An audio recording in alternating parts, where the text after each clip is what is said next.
तो अभी-अभी हम बीजीटी हारे हैं और बीजीटी हारने के तुरंत बाद अब हमें चैंपियंस ट्रॉफी की तैयारी शुरू कर देनी है।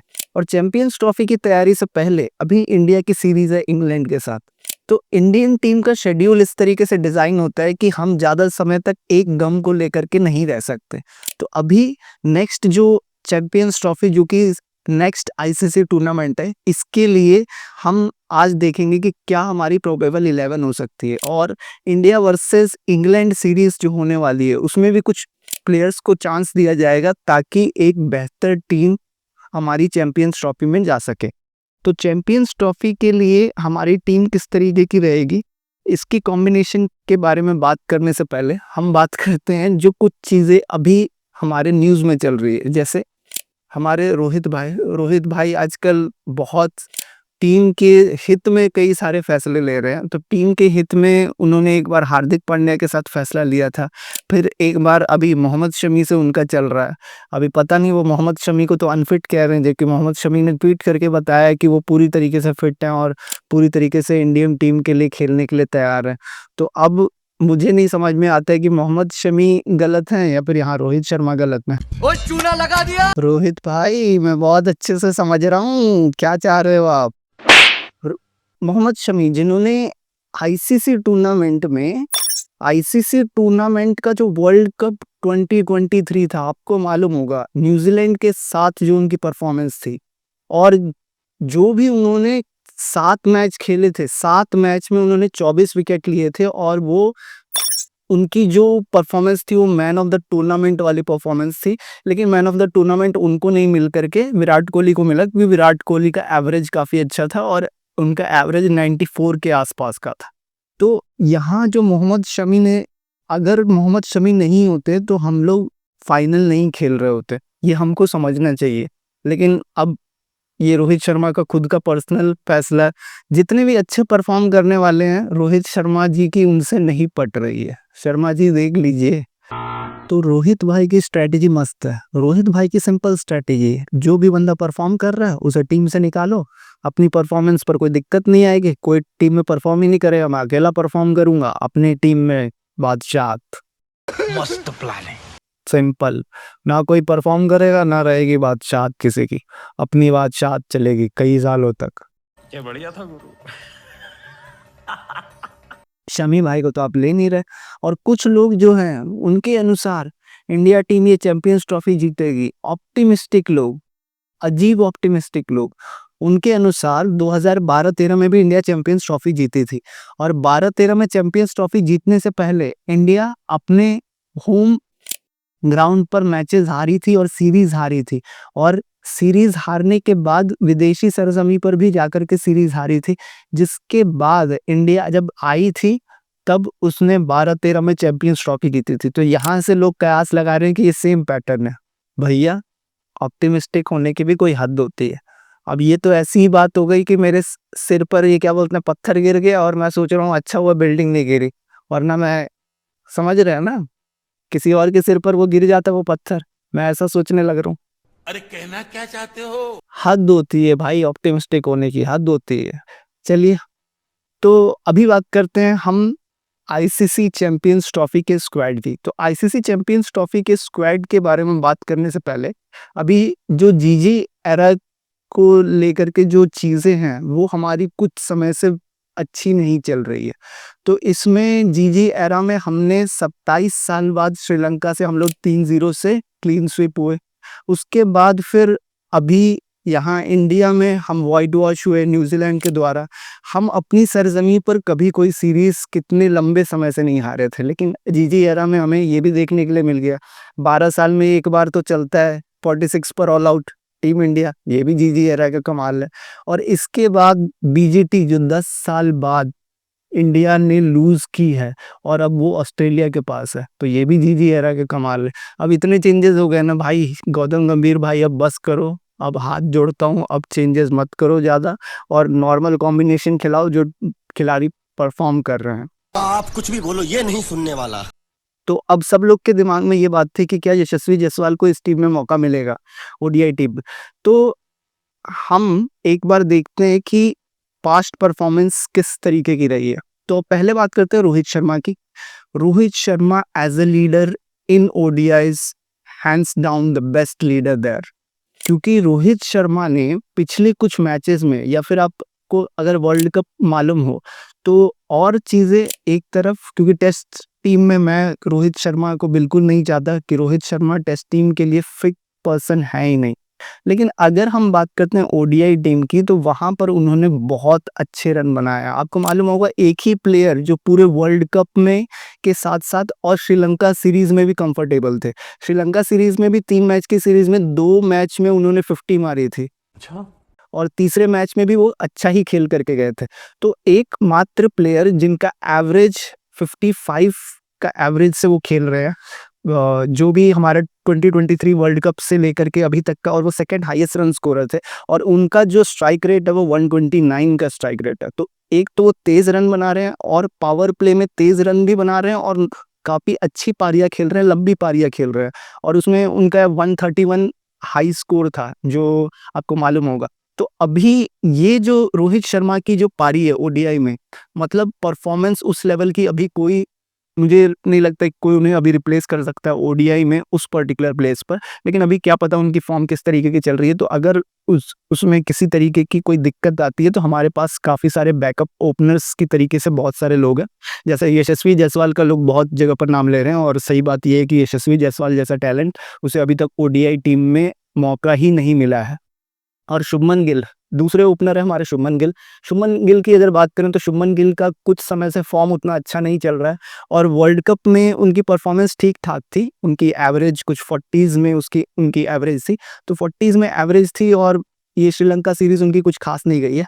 लेकिन फिर भी हम शुभमन गिल को नहीं बोल सकते, क्योंकि शुभमन गिल ने जो ओडीआई में परफॉर्मेंस की है, ओडीआई में उनका एवरेज 58.2 है। तो 58.2 की एवरेज से, और उनका स्ट्राइक रेट भी 100 से ऊपर का है, और उन्होंने एक दोहरा शतक ठोक रखा है कौन सी टीम के अगेंस्ट, न्यूजीलैंड के अगेंस्ट, 208 रन्स। तो अब कोई ऐसा बंदा जो हमारे, क्योंकि हम लोग हारते किससे हैं, न्यूजीलैंड से, और हमें दिक्कत पाकिस्तान और न्यूजीलैंड, क्योंकि पिछली बार पाकिस्तान ने चैंपियंस ट्रॉफी इंडिया को हराया था। तो अब यहाँ पर पाकिस्तान को हराने के लिए हमें कुछ प्लेयर्स जो टीम में चाहिए, तो शुभमन गिल को हमें मौका देना चाहिए, क्योंकि वो उनका ओडीआई में जो स्टैट्स है वो सबके सामने है कि वो किस तरीके के प्लेयर हैं, और हम उन्हें लीडरशिप रोल में भी देख रहे हैं, फ्यूचर लीडरशिप रोल में। तो हमारे पहले 2 ओपनर्स तो तय हो गए कि रोहित शर्मा, शुभमन गिल, कोई उसके अलावा कोई बात नहीं है।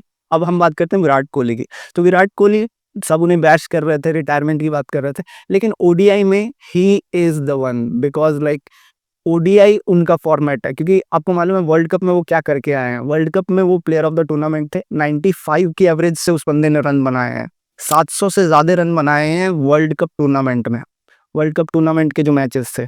तो हम ये अंडर एस्टिमेट नहीं कर सकते, वो विराट का फॉर्मेट है, तो विराट के अलावा कोई और प्लेयर वहाँ पर फिट होता ही नहीं है। फिर हम चौथे, तो थर्ड डाउन 1 डाउन हमारे आएंगे विराट कोहली। फिर हम चौथे पोजीशन पर हम किसे खिला सकते हैं, तो चौथे पोजीशन पर हमारे ये श्रेयस अय्यर हो गए। तो श्रेयस अय्यर की अगर हम लोग बात करें तो श्रेयस अय्यर ने क्या किया है, तो श्रेयस अय्यर की परफॉर्मेंस बहुत अच्छी रही है लीडरशिप रोल में भी। अभी हम जैसे देख रहे हैं विजय हजारे ट्रॉफी और जितनी भी ईरानी कप और जितने भी कप्स हैं वो सारे जीतते जा रहे हैं, और श्रेयस अय्यर ने अपने आप को प्रूव किया, बहुत अच्छे रन बना रहे हैं, बहुत कंसिस्टेंट ये बंदा परफॉर्म कर रहा है। और जो वर्ल्ड कप में भी श्रेयस अय्यर ने किया है, तो Shreyas Iyer is next level. तो श्रेयस अय्यर को हम लोग सोच भी नहीं सकते उन्हें ड्रॉप करने का, तो श्रेयस अय्यर नेक्स्ट चॉइस होंगे चौथे नंबर पर। पांचवें नंबर पर केएल राहुल। केएल राहुल ने वर्ल्ड कप में भी 73 की एवरेज से कुछ रन बनाए हैं, 73-74 की एवरेज से। तो केएल राहुल ने कुछ अच्छी परफॉर्मेंस की है। तो अब केएल राहुल और ऋषभ पंत, इन दोनों में टीम फैसला लेने की कोशिश कर रही है। ऋषभ पंत के आंकड़े कुछ ज़्यादा अच्छे नहीं हैं, और केएल राहुल के आंकड़े वनडे में नो डाउट बहुत अच्छे हैं। और केएल राहुल की अगर एक इनिंग्स छोड़ दी जाए, जो फाइनल मैच में जो इनिंग्स आई थी, जो स्लो इनिंग्स आई थी, उसके अलावा हमेशा इस बंदे ने टीम को बैक किया और टीम को मुश्किल सिचुएशन से निकाला। तो केएल राहुल नो डाउट वो बहुत फिट होते हैं उस जगह पर।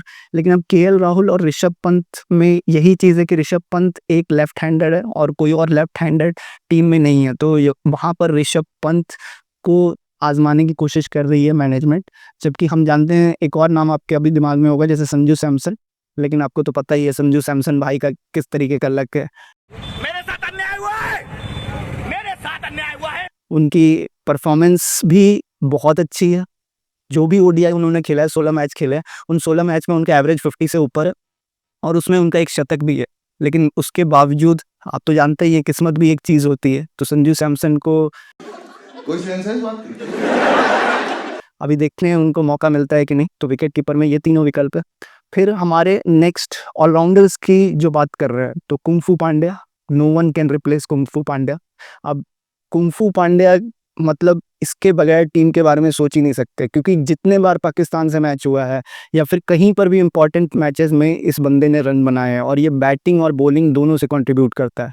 और अभी जो डोमेस्टिक मैचेस हुए हैं उसमें आपने हार्दिक पांड्या को देख लिया है कि वो क्या कर सकते हैं। तो हार्दिक पांड्या के बगैर टीम के बारे में हम सोच भी नहीं सकते। तो हार्दिक पांड्या जलवा है हमारा। ऑलराउंडर एक फिक्स है। फिर दूसरे ऑलराउंडर रविंद्र जडेजा के बारे में टीम इंडिया जो सेलेक्टर्स है, इंडियन सेलेक्टर्स अजीत अगरकर और गौतम गंभीर, वो रविंद्र जडेजा को ड्रॉप करना चाह रहे हैं और अक्षर पटेल को लेना चाह रहे हैं। Akshar Patel no doubt he is in the form of his life और वो बहुत अच्छा परफॉर्म कर रहे हैं बैटिंग से भी, और मतलब बैटिंग में डेप्थ देते हैं क्योंकि उनकी बैटिंग भी काफ़ी अच्छी है और वो बॉलिंग भी कर सकते हैं, काफ़ी लंबी स्पेल्स डाल सकते हैं। तो वो एक परफेक्ट ऑलराउंडर रहेंगे। लेकिन अब डाउट ये हो जाता है कि रविंद्र जडेजा को लेना चाहेंगे या फिर अक्षर पटेल को। तो अक्षर पटेल के अलावा एक और जो आ जाते हैं वो आ जाते हैं रियान पराग। तो मैनेजमेंट रियान पराग को भी लेने की कोशिश कर रही है। तो अभी जैसा जिस तरीके का मेरे सुनने में आया है कि रियान पराग भी वन ऑफ द ऑप्शन हो सकते हैं ऑलराउंडर में, क्योंकि रियान पराग भी बैटिंग में बहुत अच्छी डेप्थ देते हैं। बैटिंग आपने देख ही लिया आईपीएल में वो किस तरीके की बैटिंग कर सकते हैं, और बॉलिंग में भी उन्होंने जो श्रीलंका सीरीज़ थी उसमें काफ़ी अच्छी बॉलिंग करके दिखाई थी और बॉलिंग से भी उन्होंने बहुत अच्छा कॉन्ट्रीब्यूट किया था। तो हम भूल नहीं सकते कि रियान पराग क्या लेकर के आते हैं। इसके अलावा शिवम दुबे भी वन ऑफ द लिस्ट में होंगे क्योंकि वो भी एक ऑलराउंडर हैं। तो अभी ये देखना है कि अभी शिवम दुबे और हार्दिक पांड्या को वहाँ उन मैचेस में रखा जाएगा जहाँ पर थोड़े फास्ट बॉलिंग की ज़रूरत होगी। लेकिन दुबई जिस तरीके के ग्राउंड से, वहाँ पर फास्ट बॉलिंग से ज़्यादा हमें स्पिनर्स वाले ट्रैक दिखाई देते हैं। तो स्पिनर्स वाले ट्रैक के लिए मुझे लगता है रियान पराग, अक्षर पटेल और हार्दिक पांड्या, इन तीनों में से फैसला लिया जाएगा। अभी अगर हम बात करें शिवम दुबे की, तो शिवम दुबे मेरे ख्याल से रिजर्व्स में रह सकते हैं। फिर हम बात करते हैं ऑलराउंडर्स के बाद, अब हमारी आ जाती है बॉलिंग पर बात। तो बॉलिंग में no doubt Jasprit Bumrah at the top. अब दूसरी चीज़ मोहम्मद शमी। अब मोहम्मद शमी, मुझे ऐसा लगता है कि रोहित शर्मा उन्हें टीम में नहीं चाहते हैं, क्योंकि अभी मोहम्मद शमी का एक ट्वीट आया है जो आप अभी देख सकते हैं। क्योंकि मोहम्मद शमी सारे टूर्नामेंट्स खेल रहे हैं, सारी चीज़ें खेल ही रहे हैं, लेकिन अब पता नहीं रोहित शर्मा का क्या है। अब वो खुद ही समझ सकते हैं, क्योंकि रोहित शर्मा का फिर कभी हार्दिक पांड्या से झगड़ा हो जाता है, कभी उनका जो भी परफॉर्म करने वाला बंदा उन्हीं से उनका झगड़ा होता है, या फिर कभी उनका झगड़ा ये क्या बोलते हैं चेतेश्वर पुजारा से हो जाता है। चेतेश्वर पुजारा को वो नहीं लेना चाहते, जबकि उनका एवरेज सबसे अच्छा था बीजेटी में, तो उनको नहीं लेकर के गए। फिर पर्टिकुलरली अब खुद ही समझदार हैं, उसके बारे में कितना भी बोलने से कुछ होने वाला नहीं है। जबकि अभी मैं मोहम्मद शमी के स्टैट्स आपको दिखाता हूँ। 7 मैच में उन्होंने 24 विकेट लिए थे, और हम जानते हैं कि अगर वहाँ पर मोहम्मद शमी नहीं होते तो हम आईसीसी वर्ल्ड कप का फाइनल नहीं खेलते। ये एकदम 100% परफेक्ट बात है। और अगर आप मोहम्मद शमी के बगैर जा रहे हैं तो आप अपनी कोर स्ट्रेंथ को लेकर के नहीं जा रहे हैं। लेकिन होने वही वाला है जो आप जानते हैं, रोहित शर्मा जिस तरीके से चाहते हैं या सिलेक्टर्स जिस तरीके से चाहते हैं। तो हम देखते हैं आगे क्या होता है। लेकिन एक मोहम्मद शमी हो गए, जसप्रीत बुमराह अगर फिट होते हैं तो वो 100% टीम में है as a vice captain. Otherwise vice captain के रूप में हार्दिक पांड्या रहेंगे। और अभी जिस तरीके की रिपोर्ट्स आ रही है उस हिसाब से लग रहा है कि जसप्रीत बुमराह चैंपियंस ट्रॉफी तक फिट हो जाएंगे, क्योंकि उन्हें इंग्लैंड वाली सीरीज में वहाँ पर नहीं जाना है, उन्हें उसके लिए रेस्ट दिया गया है। इसके बाद बॉलिंग यूनिट में फिर मोहम्मद सिराज तीसरे नंबर पर। मोहम्मद सिराज की जगह पर अभी मैनेजमेंट कोशिश कर रहा है अर्शदीप सिंह को ट्राई करने का, क्योंकि अर्शदीप सिंह भी one of the best bowlers है और अभी तक हमने उन्हें वनडे में उतना ट्राई नहीं किया। तो वनडे में अर्शदीप सिंह उस तरीके से एक बेहतर ऑप्शन साबित हो सकते हैं। इसके अलावा वरुण चक्रवर्ती, टीम इंडिया जो है एक पर्टिकुलर पर्सन वरुण चक्रवर्ती की फिटनेस को देखने के लिए वहाँ पर लगाया हुआ है। तो वरुण चक्रवर्ती को इंडियन टीम ले जाने की सोच रही है, क्योंकि हम जानते हैं दुबई की पिचेस पे स्पिनिंग ट्रैक्स हैं और वहाँ पर उस स्पिनर्स बहुत काम आ रहे हैं। इसके अलावा कुलदीप यादव सबसे मेजर कंसर्न कुलदीप यादव का है। कुलदीप यादव हम जानते हैं किस तरीके के बॉलर हैं और वो क्या लाते हैं टीम में। तो कुलदीप यादव, रवि बिश्नोई, ये जो 2 बॉलर्स हैं, तो कुलदीप यादव जो हैं, अभी दिक्कत ये है कि वो अभी उनकी नी इंजरी से वो रिकवर हुए हैं, लेकिन अभी तक उन्होंने बॉलिंग डालना शुरू नहीं किया। तो अभी हमें देखना है कि चैंपियंस ट्रॉफी तक वो फिट हो पाते हैं कि नहीं। और रवि बिश्नोई रिजर्व्स में रह सकते हैं। रवि बिश्नोई के लिए उतना शायद टीम अभी नहीं सोच रही है, लेकिन डेफिनेटली ये Kuldeep Yadav one of the people in the plans. तो ये हमारी बॉलिंग यूनिट में ये सारे लोग हो जाएंगे।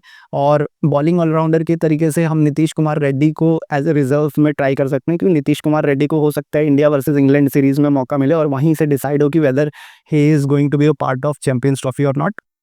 और अगर नीतीश कुमार रेड्डी होते हैं पार्ट, तो वो रिजर्व में है अभी एक तरीके से। और यशस्वी जायसवाल जो कि वो भी वन ऑफ द रिजर्व्स में ही रहेंगे, क्योंकि यशस्वी जायसवाल को आप कहाँ खिलाएंगे? आप खुद ही सोचिए यशस्वी जायसवाल कहाँ खेल सकते हैं, क्योंकि अभी सारे जो पर्टिकुलर जितने भी लोग हैं वो बहुत अच्छा परफॉर्मेंस करके आ रहे हैं। तो अभी हमें देखना पड़ेगा यशस्वी जायसवाल की जगह कहाँ फिट होती है और शिवम दुबे की जगह कहाँ फिट होती है, क्योंकि इंडियन सेलेक्टर्स यशस्वी जायसवाल और शिवम दुबे के बारे में सोच रहे हैं उन्हें मौका देने की। इंडियन सेलेक्टर्स को 12 जनवरी तक अपनी ये पूरी लिस्ट भेज देनी है, क्योंकि हम जानते हैं 19 फरवरी से ये टूर्नामेंट शुरू हो रहा है चैंपियंस ट्रॉफी। 19 फरवरी से ये 9 मार्च तक ये टूर्नामेंट चलने वाला है। तो हम लोग को 12 जनवरी तक पता चल जाएगा कौन से इनिशियल प्रोविजनल लिस्ट भेज देनी होती है सेलेक्टर्स को। और उस इनिशियल प्रोविजनल लिस्ट में कुछ